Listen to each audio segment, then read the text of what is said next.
Olá a todos, sejam bem-vindos a mais um episódio da quarta temporada das NEC Talks. Hoje temos o prazer de ter connosco o professor Marcelino Santos. É professor de múltiplas cadeiras de eletrónica no IST, desde 91, é investigador no INESC-ID e cofundador da Silicon Gate. Com este currículo impressionante, é um enorme prazer tê-lo connosco hoje. Professor, mais obrigado por ter aceito o convite. Muito obrigado. Professor, para começar, pode-nos contar um pouco do seu percurso académico e profissional até agora?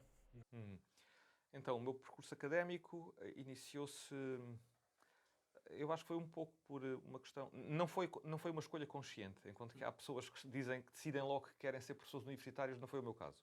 Eu, quando acabei a licenciatura, ainda ponderei ir para a indústria, surgiu a oportunidade de ter uma bolsa para iniciar o mestrado e na altura as bolsas tinham um valor. As bolsas de mestrado tinham um valor que era convidativo, portanto, tinham um valor que, digamos, eu já tinha casei durante a licenciatura, portanto, digamos, esse incentivo de uma bolsa que era maior do que aquilo que eu conseguiria na indústria de forma imediata, foi um incentivo para eu inscrever-me no mestrado e iniciar o mestrado. Na altura tinha a ilusão de que quando terminasse o mestrado, que esse mestrado antigo seria valorizado na indústria e que depois poderia entrar no mercado de trabalho, porque eu sempre gostei de engenharia e gostava de fazer coisas. Queria entrar no mercado de trabalho e que isso iria ser valorizado. Mas o que aconteceu foi uma decepção, que acabei o mestrado, ainda fui a umas entrevistas, lembro-me de ter ido à EFASEC, ter ido a vários sítios, e digamos que a valorização do mestrado foi nula, ou seja, iria entrar com condições que não parecidas quase como se tivesse terminado a licenciatura. A indústria na altura, estamos a falar no início dos anos 90, não valorizava particularmente o facto da pessoa ter um mestrado. E então, na altura já era assistente, porque tinha acabado o mestrado, já era assistente, tinha deixado de ser assistente estagiário. Na altura entrava-se na carreira académica de forma diferente do que se entra agora. Portanto, agora quase que só se abrem concursos para professor auxiliar. Na altura abria-se concurso para assistente estagiário, alguém que tinha a licenciatura e começava a dar aulas como assistente estagiário. E depois, quando acabava o mestrado, passava a assistente, ganhava um bocadinho mais e ia progredindo assim na carreira. Depois começava a fazer o doutoramento, tinha X anos para fazer o doutoramento, para depois então passar a professor auxiliar. De maneira que, sem dar por isso, sem ter sido planeado, respondo à vossa pergunta que foi por acaso que eu entrei na carreira académica. Foi porque eu, de facto, vim para a engenharia, estudar engenharia porque tinha vocação e queria ser engenheiro, queria fazer coisas, sempre tive o sonho de ter uma empresa. Claro que não tinha ideia do que era ter uma empresa, mas a pessoa pode sonhar é fácil. E fui desviado para o percurso académico de uma forma, pronto, por ventos que superaram e eu deixei-me levar. Depois o que aconteceu foi, numa licença sabática em 2008, em 2006, uma licença sabática em 2006 que me levou para a Chip Idea e tomei um contacto próximo com a indústria e nessa altura, pronto, digamos que se iniciou uma nova etapa que permitiu avançar para a criação da Silicon Gate e tudo mais, mas pronto. Mas digamos que o percurso académico começou de uma forma que não foi uma escolha consciente. Foi assim um pouco ao acaso. Foi um pouco ao acaso, exatamente. Assim como muitas coisas acontecem na vida, não é? Portanto, se nós pensarmos porque é que nós nascemos devido a um acaso de se terem encontrado... Sim. Então foi algo orgânico, digamos. Sim, se nós pensarmos que as nossas, os encontros e os desencontros desta vida podemos designá-los dessa forma, sem dúvida que sim. Não foi, de certa forma, não foi ponderado, foi algo. Depois, ainda pensei em mudar, em começar empresas. Na altura tive muitas ideias. Na altura lembro-me que havia uma feira em Braga, que era a Bracalândia, que tinha um comboiozinho que andava por lá. Ainda fiz placas controladoras para esse comboio, fiz fontes de alimentação para pistas de carros de choques. Só que era numa altura em que não havia internet. E não havendo internet, o que é que acontecia? Eu demorava 6 meses a fazer um projeto com a placa de circuito impresso, com um sistema, uma caixa, com tudo, com os tiristores, que na altura, sei lá, para correntes de 500 amperes tinha que ser barra de cobre. Nós tínhamos que cortar, eu tinha que ir para a minha arrecadação, cortar a barra de cobre e pronto, fazer trabalho pesado e também a parte da eletrónica, naturalmente. E ao fim de 6 meses de trabalhar naquilo, a pessoa vendia 1 ou 2 unidades. e os valores pelos quais se conseguia vender Eram os mais convidativos. eram valores que eram os valores de mercado. Quer dizer, o que dito ao valor de um artigo é o que o mercado disponibiliza. Tinha que vender por um valor ligeiramente abaixo daquilo que se conseguia comprar um produto que tivesse sido feito de forma industrial na Alemanha. E então, como não havia internet, não conseguia divulgar, não conseguia escalar do ponto de vista de vendas e acabei por desistir desses projetos amadorescos e dedicar-me só ao ensino, até que chegou de facto essa fase em que fui para a Chipidea. O professor Epifânio da Franca, que já entrevistaram aqui num outro podcast, tanto quanto sei, teve a amabilidade de me convidar para ir lá, porque na altura ele sentia que havia uma dificuldade, que existe neste momento também, que há ciclos na história, que é a dificuldade das empresas de conseguirem atrair das universidades, digamos, a ligação à universidade é muito importante. Para atrair recursos, para que as pessoas que acabam de ser formadas tenham interesse, tenham possibilidade de conhecer o que é que se faz na indústria e possam escolher essas opções. E então eu fui para a Chipidea com um conjunto de alunos na altura, que eram meus alunos nessa altura, era trabalhos finais de curso ainda, penso eu, acho que ainda não eram teses de mestrado, 2006, já não me lembro. E achei muito interessante, quer dizer, fiquei fascinado com o que se fazia na Chipidea na altura, que era já, portanto, parte dos circuitos que depois eu via na eletrónica de consumo, nos telemóveis, dos ajustadores, em tudo aquilo que nós encontrávamos depois nas prateleiras das Vortens da altura, que na altura não seria Vorten, seria outra coisa. Agora, o que é que consistia o seu trabalho na Chipidea? Eu fui, digamos que o professor Epifânio da Franca teve a amabilidade de convidar vários responsáveis por diferentes grupos para me apresentar a atividade deles e para eu escolher em que grupo é que eu queria fazer a minha sabática. Portanto, havia lá, sei lá, o grupo de RF, havia o grupo de Data Conversion, havia o grupo de áudio, e eu gostei bastante do grupo de Power Management, por uma razão particular, é porque eu tinha feito todo o meu percurso anterior de investigação numa área que é a área do teste de circuitos integrados. E o teste de circuitos integrados e os mecanismos de falhas têm muito a ver com a estrutura física dos circuitos integrados, com, digamos, o processo de fabricação. O conhecimento do processo de fabricação é fundamental para compreender os mecanismos de falha dos circuitos integrados. E depois, o Power Management, digamos que é uma área em que é muito importante conhecer os parasitas e todas as estruturas físicas têm que ser conhecidas com detalhe.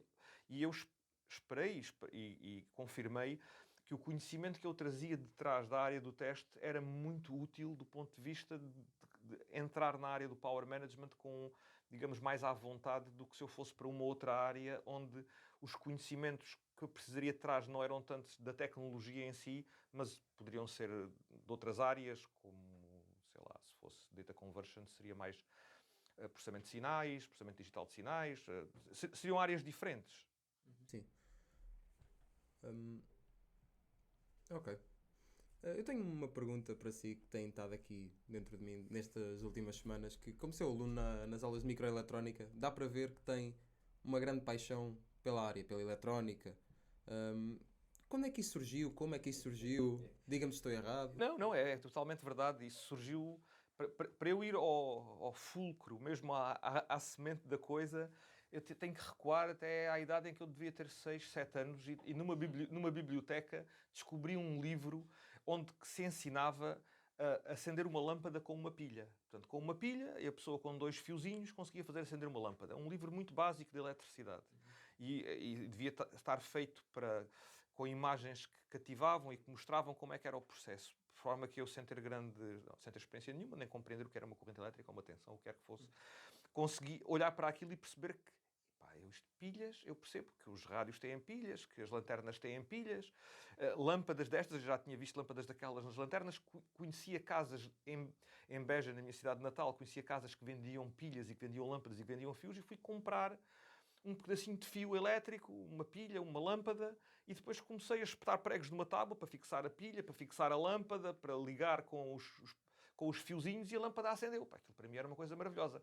A partir daí, sei lá, os carros que eu tinha a pilhas foram todos desmanchados para poder tirar os motores, para poder começar a fazer experiências. Depois o meu sonho durante muito tempo, nessa fase, que não tinha muita habilidade manual desenvolvida, era conseguir fazer uma campainha. Porque, não sei se vocês sabem como é que uma campainha daquelas mecânicas funciona. Aquilo tem um eletroímã que atrai, portanto, uma armadura que bate, portanto, com um martelo na campânula e faz o som.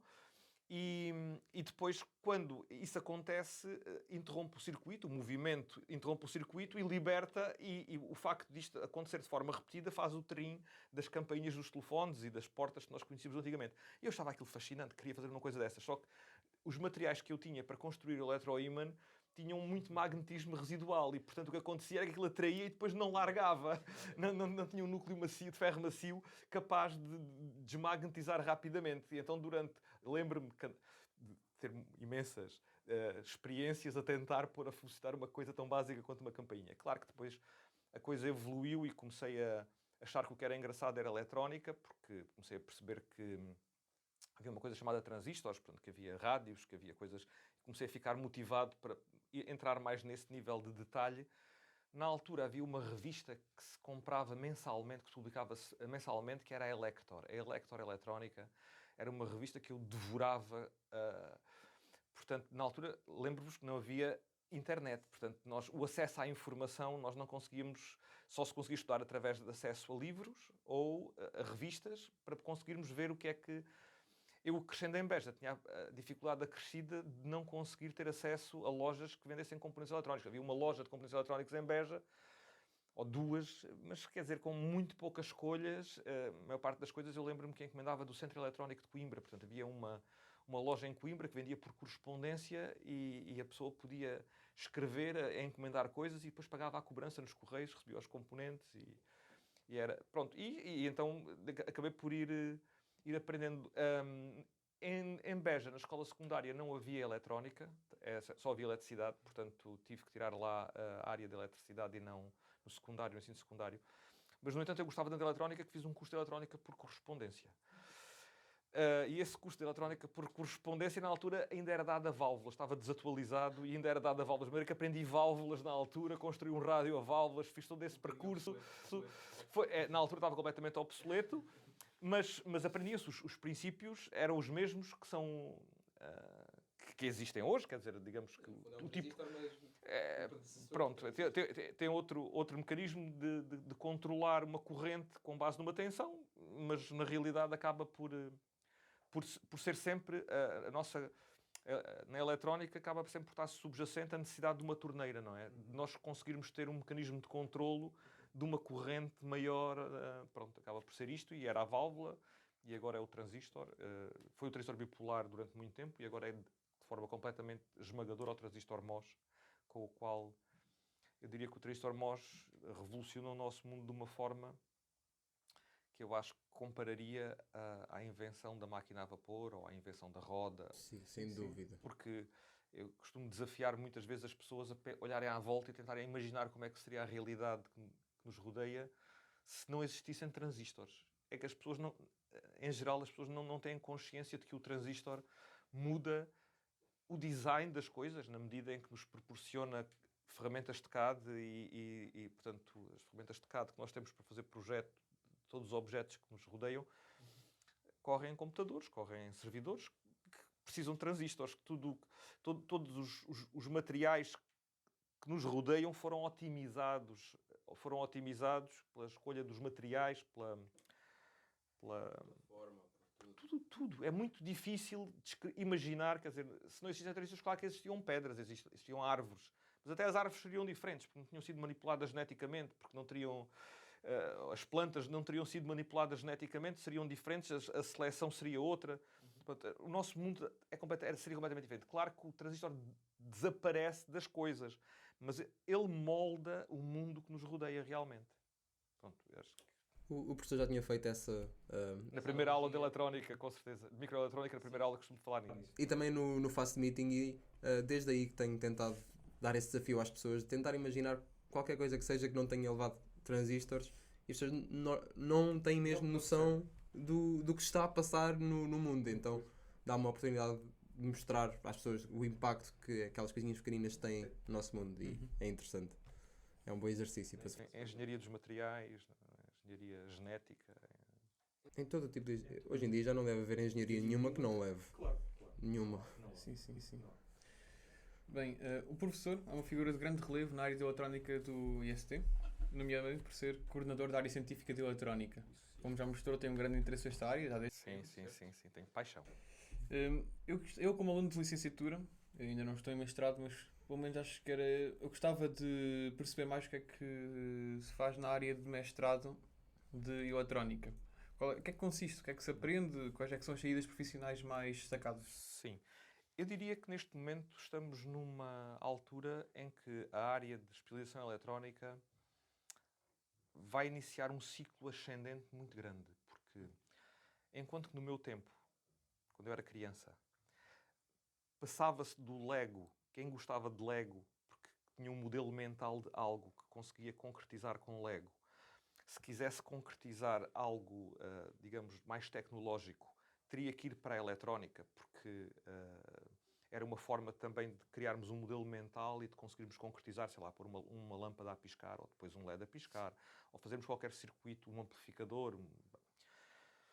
Conseguimos concretizar, imaginar e concretizar com eletrónica. Hoje em dia, eu sinto, e isto não sou eu só que sinto, digamos que é uma constatação internacional, de que as crianças nascem e têm um telemóvel na mão, têm um tablet para jogarem, para brincarem. Para ver os vídeos. E depois o que vai acontecer é que, de forma muito natural, se alguma vez gostarem de Legos, vão transitar dos Legos é para tentar criar apps e para tentar programar. Até porque a Lego já tem vários programas também de desenvolvimento de coisas como essas. Olha, pronto, temos que arranjar, estás-me a dar uma boa dica que temos que arranjar para a Lego também um desenvolvimento de eletrónica, porque a evolução para a programação e o fascínio pelas apps está a fazer com que toda uma geração de pessoas que seriam os engenheiros do amanhã tenham muito mais facilidade, ou vejam um canal muito mais linear a irem para a informática e para a programação e não para a eletrónica, porque há aqui um outro fator que tem a ver com o imediatismo, com quão rápido é que as coisas... Nós estamos habituados a que as coisas aconteçam. Quanto tempo é que estamos dispostos a esperar pelo prazer de concretizar algo que imaginamos? Enquanto que em programação nós escrevemos um código e carregamos em Enter e aquilo é interpretado ou é compilado e corre-se e vê-se imediatamente o resultado, funciona ou não funciona, vamos corrigir, vamos fazer debug, funciona, UPI.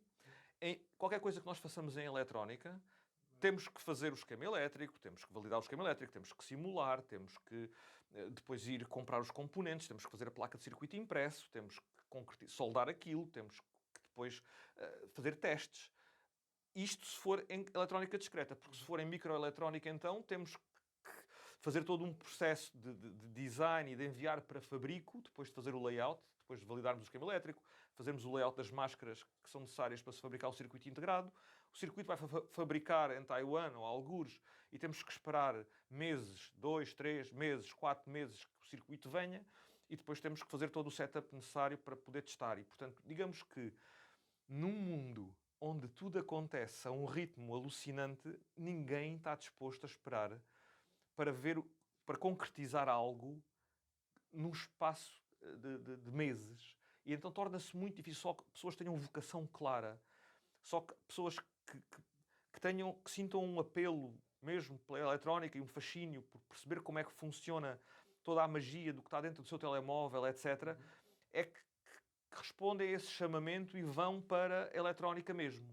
Isto faz o quê? Faz uma coisa muito simples. Funcionar a lei da oferta e da procura. Vai fazer com que, a um nível, digamos, as empresas que trabalham nesta área começam a ter muita dificuldade em contratar engenheiros na área da eletrónica e da microeletrónica, porque os alunos estão todos aí para as áreas das informáticas, etc., e começam a disparar os salários por competição entre as próprias empresas. Isto para uma empresa pequena como a Silicon Gate, por exemplo, é um problema, porque tem os gigantes ao lado, muito grandes, com maior capacidade económica de conseguir fazer escalar os ordenados muito mais rapidamente. E torna-se, digamos, um bocadinho mais duro, mas a vida é assim, portanto, e digamos, vivemos numa selva em que é um bocadinho a lei do mais forte e é um bocadinho a teoria de Darwin, que nós temos que nos adaptar para conseguirmos sobreviver, porque senão não podemos esperar sobreviver de outra forma. De ter alunos do técnico que consegue contactar diretamente. Claro, exatamente. Essa é uma grande vantagem, sem dúvida nenhuma. Se não fosse isso, seria totalmente impossível, porque, digamos que, as empresas mais pequenas padecem, de facto, desta dificuldade neste momento. E eu estava a dizer que, só para terminar esta questão da escolha da eletrónica como área, neste momento é algo que eu considero que é uma boa aposta no futuro, na medida em que o valor, quer dizer, especialmente para quem tiver vocação e quem tiver curiosidade e quem mostrar valor, vai certamente atingir uma posição de relevo e boas posições nas empresas onde conseguir entrar, porque vai haver uma procura muito grande e vai haver uma competição entre as empresas e, portanto, os lugares vão ser bem remunerados. Sim, é um bom argumento, realmente. Sim. Nós aqui em Portugal, em particular, neste momento em que nós estamos a gravar esta entrevista, tenho conhecimento, por exemplo, está cá uma empresa americana, a MPS, Monolithic Power Systems, é a segunda visita que faz ao técnico e que está a tentar desenvolver um centro de design em Lisboa. Tem um em Barcelona muito grande, é uma empresa que fatura milhares de milhões de euros, portanto é uma empresa muito grande. Mas, além desta, tenho conhecimento de várias outras empresas que estão a ponderar muito seriamente colocar design centers em Portugal, porque Portugal, de repente, ficou muito na moda. Isso agora eu não sou capaz de explicar muito bem porquê, mas eu estive em Silicon Valley no princípio do mês. Nós estamos em maio, sim, no princípio deste mês. Foi uma feira da TSMC e no avião em que eu vinha de Washington para Lisboa, no regresso, vinham só americanos. Eu não estou habituado a regressar a Portugal num avião em que só vêm americanos. Havia 2 ou 3 portugueses e até vinha uma noiva que se vinha casar a Portugal e eu compreendo que queira vir cá a casar, porque eles nos Estados Unidos não têm palácios como nós temos. Quer dizer, palácios existem aqui na Europa. E o preço de alugar um palácio para um casamento em Itália é diferente do preço de alugar um palácio para um casamento em Lisboa. Eles chegam aqui e conseguem ter um casamento de sonho, por exemplo. Como seria impossível noutro sítio. Mas não estamos aqui para falar de casamento. De certa maneira também deve ter sido impactado por transistores, de alguma maneira. Sim, de certeza. O professor falou da Silicon Gate. Consegue falar um pouco mais sobre a empresa, o que é que faz? Sim. Então, isto, começando pelo princípio, mas de forma muito rápida, eu estava a falar há pouco do ano de sabática. Na realidade foram 2 anos. Eu dividi a sabática em 2 semestres, em anos consecutivos, em que estive na altura Chip Idea. Nessa altura a Chip Idea, por coincidência, foi comprada pela MIPS.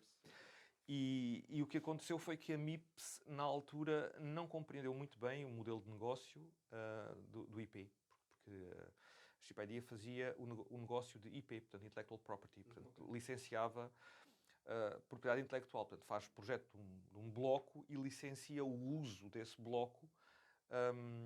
E isso tem que ser feito de forma sempre particularizada. Portanto, não é feito as is. Enquanto que o modelo de negócios da MIPS era um modelo de negócios as is. Portanto, a MIPS faz processadores e os processadores, quem quisesse usar os processadores deles, usava os processadores tal e qual como os processadores são. Portanto, não ia mudar o número de bits do processador ou a memória ou o que fosse para um cliente diferente do outro. Era o negócio as is.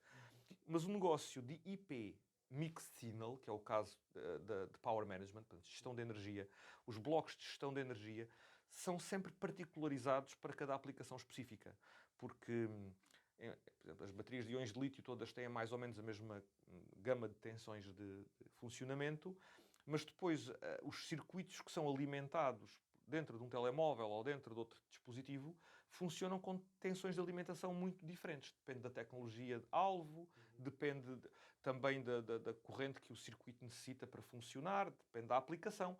E o número de domínios de alimentação também varia muito, portanto, da aplicação para a aplicação, a sequência pela qual as alimentações são ligadas, os modos de potência, os modos de ultra low power, de low power que cada domínio tem que suportar, os critérios para acordar os sistemas, portanto, o tipo de interrupção que permite acordar o sistema, se é acordado por um temporizador, se é acordado por uma interrupção. Portanto, há uma particularização das Power Managements e Power Management Units são particularizadas individualmente. E a MIPS não compreendeu bem este modelo e então teve uma política de vendas que em que o negócio do Power Management não floresceu e eles decidiram fechar o grupo de Power Management que tinha vindo da Chip Idea e a MIPS decidiu fechar esse grupo, enquanto eu estava lá.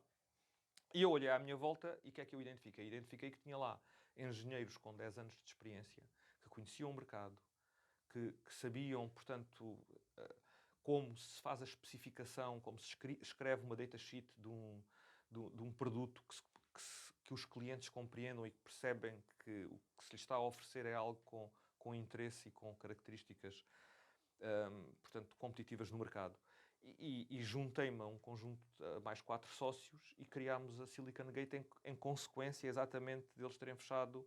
Portanto, digamos que não foi algo que tenha sido mérito meu, foi só mérito meu o identificar da oportunidade, porque é um tipo de se esta oportunidade não tivesse surgido, criar empresas não é algo que se faça com muita facilidade. Quer dizer, há estas situações de transição, de transitórios em que podem surgir spin-offs desta natureza, porque de outra forma criar empresas, há outras formas de criar empresas, quer dizer, há aquele velho provérbio português que diz: em terra de cego quem tem um olho é rei, não é? Portanto, quando nós sabemos fazer algo que mais ninguém sabe fazer, consegue-se facilmente criar uma empresa, e se o mercado está muito à procura, eu diria que no início da Chip Idea aconteceu um bocadinho isso, quer dizer, a Chip Idea de início, quando foi criada, havia no mercado tanta necessidade de design services e de grupos que fizessem projeto de microeletrónica que, não vou dizer que é independentemente do desempenho, mas quase independentemente do desempenho da empresa, havia muito negócio sempre disponível e muita vontade de contratar e capacidade até de dar formação aos próprios engenheiros por empresas que estavam a contratar serviços. Portanto, tudo isso, digamos que decorre de uma circunstância favorável que eu enquadraria em terra de cegos quem tem um olho é rei. Isso é uma circunstância. Hoje em dia, por exemplo, isso seria possível se nós arranjássemos tecnologia para criar um sensor muito específico para uma dada aplicação, que só nós é que sabíamos fazer aquele sensor. Viriam certamente empresas tentar apoiar-nos e tentar comprar-nos essa tecnologia. Seria um exemplo, não é? Porque digamos que criar empresas de facto não é... É preciso identificar a oportunidade do mercado e ter, não é sorte, mas conseguir... Essa capacidade de identificar a oportunidade no mercado, sem dúvida, sem dúvida. Sim, sim. É preciso que essa necessidade exista e que a pessoa consiga perceber como é que vai suprir essa necessidade de alguma forma. A menos que a sorte lhe bata à porta e que surja um transitório como aquele que... Pronto, e a Silicon Gate surgiu assim. E o que nós fazemos, para terminar a resposta da tua pergunta, é... fazemos power management, portanto, gestão de energia. Então, no fundo é o que fazia na Chip Idea, mas sim, na sua empresa. É uma continuação. É uma continuação de alguma forma, sem dúvida. Portanto, é inegável que o contributo que o professor Franca deu ao criar a Chip Idea é uma árvore que deu frutos, que deu muitos ramos, muitos frutos. Hoje, a Synopsys em Portugal, na realidade, digamos que tem o legado digamos, do tronco maior, do tronco principal da Chip Idea, porque a MIPS depois vendeu à Synopsys o negócio, mas a Silicon Gate claramente é um dos ramos que cresceu autonomamente quando foi cortado pela MIPS, foi plantado noutro vaso e cresceu de forma autónoma, é isso mesmo. Posso perguntar o porquê do nome Silicon Gate? Tem alguma razão? Silicon é de silício e Gate porque é o controlo, não é? Portanto, o Power Management, nós queremos controlar a energia. E então é uma porta de silício, como os transistores MOS têm. Os transistores MOS têm uma porta de silício, já não têm portas de metal, como nós poderíamos supor com base no nome, não é? Portanto, MOS, Metal Oxide Semiconductor, porta seria de metal, mas na realidade a porta dos transistores atuais é feita de silício policristalino. E, portanto, Silicon Gate é a porta de silício, a porta de controlo do power. Inspirador, no mínimo. Sim. Eu ouço falar destes aspectos, tantos aspectos da sua vida de profissional e académica e empresarial, e eu fico a pensar como é que é possível conseguir balançar isto tudo. Fala que é professor, é investigador no Inesc, fundou a Silicon Gate e antes esteve no Chip Idea. Como é que consegue... Sim, a questão é que estas coisas não estão descorrelacionadas e, portanto, se por um lado, de facto, em termos de agenda, pode ser difícil às vezes confesso que tenho tido alguma sorte de que os picos de atividade das várias, digamos, atividades não se sobreponham. E o que acontece na realidade é que esforço-me por alinhar os objetivos, quer dizer, digamos que é como se criasse um campo elétrico que fazia com que as cargas se movimentassem todas na mesma direção. Ou seja, as teses de mestrado que proponho, as teses de doutoramento que proponho, não estão desalinhadas com aquilo que eu considero que é o interesse da atualidade das áreas de investigação que vão ser úteis quer para a Silicon Gate, quer para a minha atividade como investigador no INESC-ID. Portanto, digamos que enquadrando as coisas. Portanto, aquilo que acontece é que em vez de estar a fazer investigação num tema que hoje de manhã entrei no duche e achei que fiquei muito inspirado porque achava que este tema da determinação da espessura da folha de couve é que realmente vai ser importante e vou conseguir ter uma publicação extraordinária disto.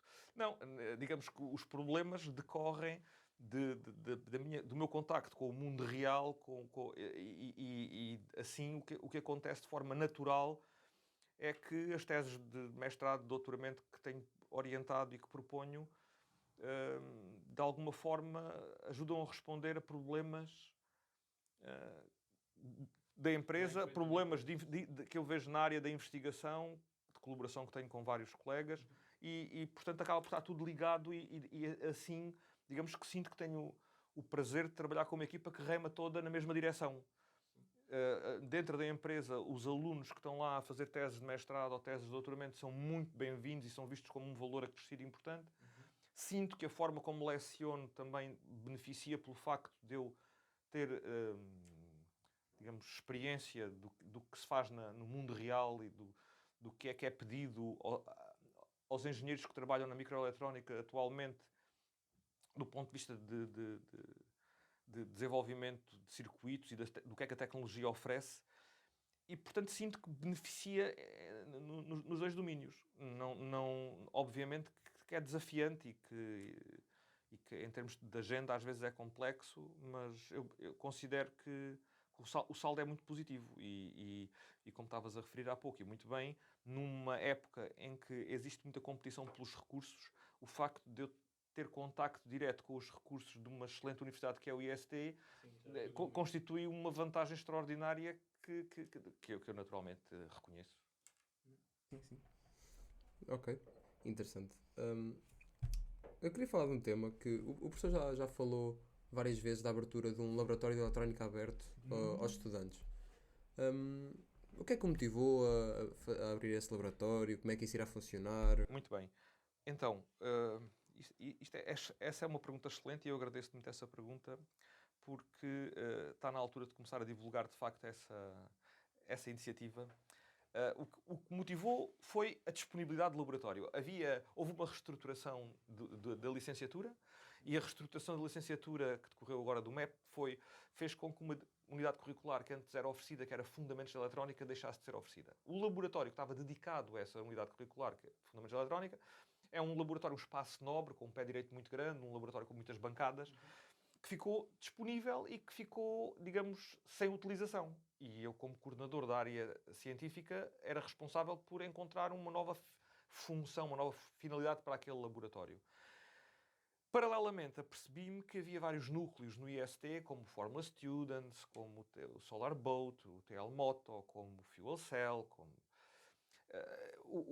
que trabalhavam todos eles a fazer eletrónica, todos a fazer projeto de eletrónica, mas de forma completamente desconexa. Cada um trabalhavam num espaço que o departamento de mecânica cedia, ou trabalhava num espaço que no Tagus Park conseguiam arranjar, todos dispersos.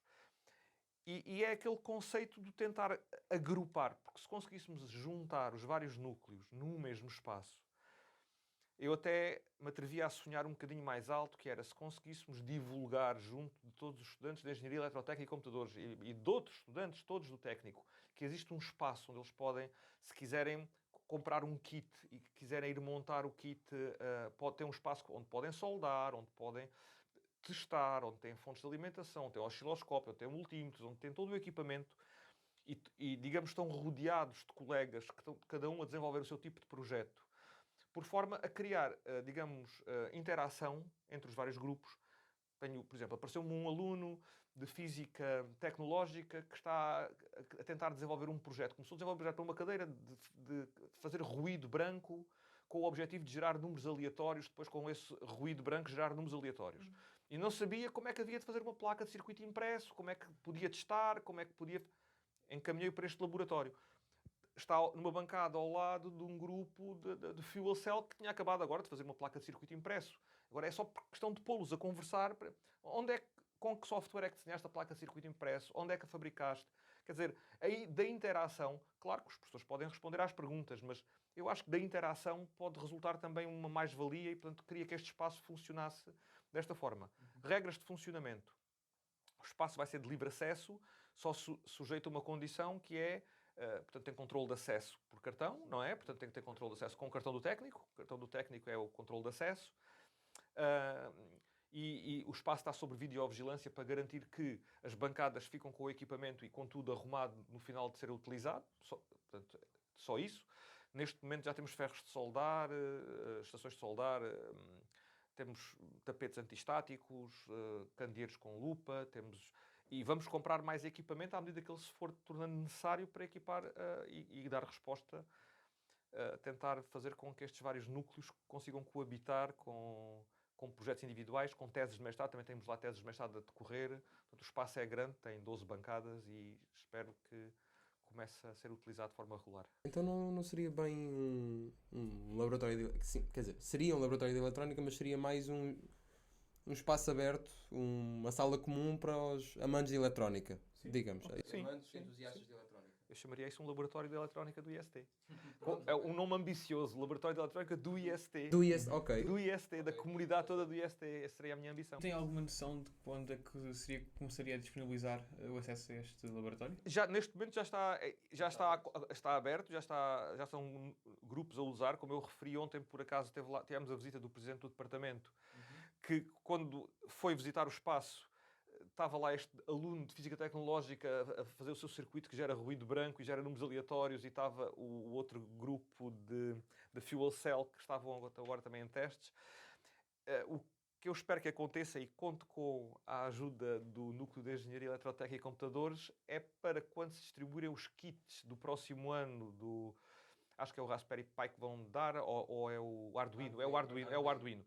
Pronto, o próximo ano, quando distribuírem o Arduino nos novos alunos, que vamos tentar incluir um panfletozinho informativo que os informa de que, se quiserem fazer, digamos, testes, fazer hardware, complementar aquilo que lhes é fornecido, montar os kits, complementar os kits, que têm um espaço onde o podem fazer. Dizer que há lá, dizer onde é, que está disponível. Sim, eu acho que é importante.